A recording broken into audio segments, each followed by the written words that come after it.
Alright friends, you may have noticed we're following a blue blaze. So far the way I've seen blue blazes used is it's like a bad weather bypass. It's an optional route down to a shelter and back to the trail. So it kind of runs parallel to the trail sort of. Or it's a side destination that's an extra. For me, I was kind of treating it as a bad weather bypass because it's going to be hot again today. The water situation doesn't look that good to me moving ahead. It seems like there's a really long stretch and it goes over a ridge, and there's a thunderstorm potentially this afternoon, the way I understand it. I'm out of electrolytes and I have to have those on a hot day, and they didn't. So anyway, I kind of need to take this route. It's a little bit shorter. I need to get to water, and obviously it just had some really nice water. So I wanted to be aware of that. I also like history and mystery, and there was apparently a murder on this trail, so I wanted to kind of go by that site and see what this route was like. It's the old AT route, and honestly a part of the AT for me is just to gain confidence outdoors. I've been gaining confidence in terms of gear and using like that in different weather. This one is away from the crowd, it's away from all the safety nets, so to speak. The notes say the route wasn't entirely clear the whole way, so it's also serving that purpose for me.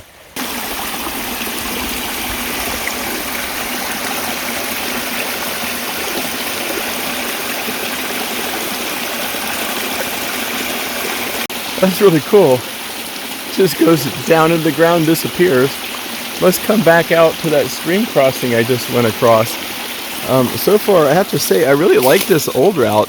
There's a lot of water along here, and it's really been fun.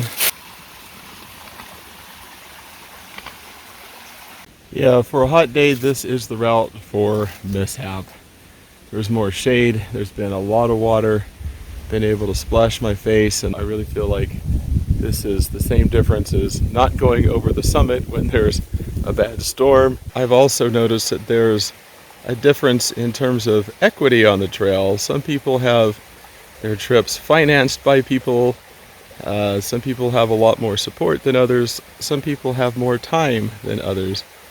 I don't have a lot of time because I'm between jobs and got to get back to finding work, and therefore I'm also on a budget, so I don't have option to get off trail every town that's available off trail because of shuttle costs and all of that. So, and I haven't been able to get my electrolytes because the last couple places haven't had them.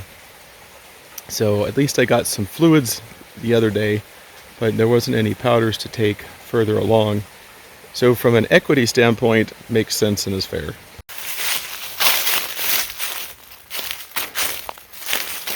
After multiple stream crossings, the trail starts to climb. Still covered in shade, thankfully.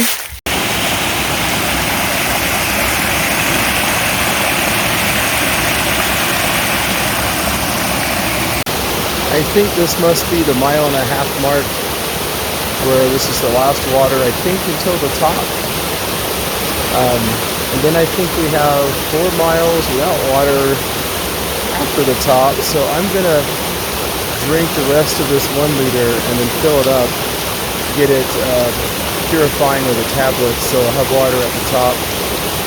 Got this other one for way up.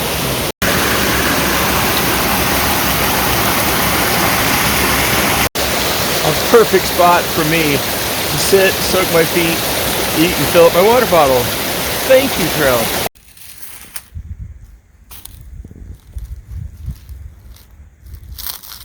Beautiful.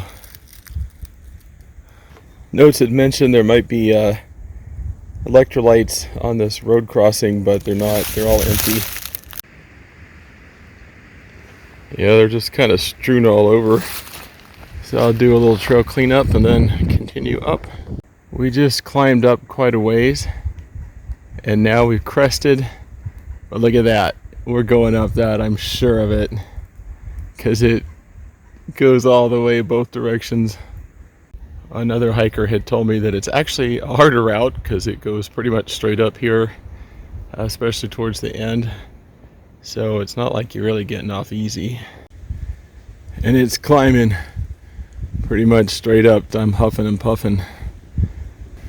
Alright friends, I think we are like maybe 0.1 from the ridge. I think this is the remains of the outhouse from the old shelter where the murder took place. There's actually a little pond of some kind up here, and interesting that it was right next to a stream, which is good news for hikers above, but there's a stream not too far down.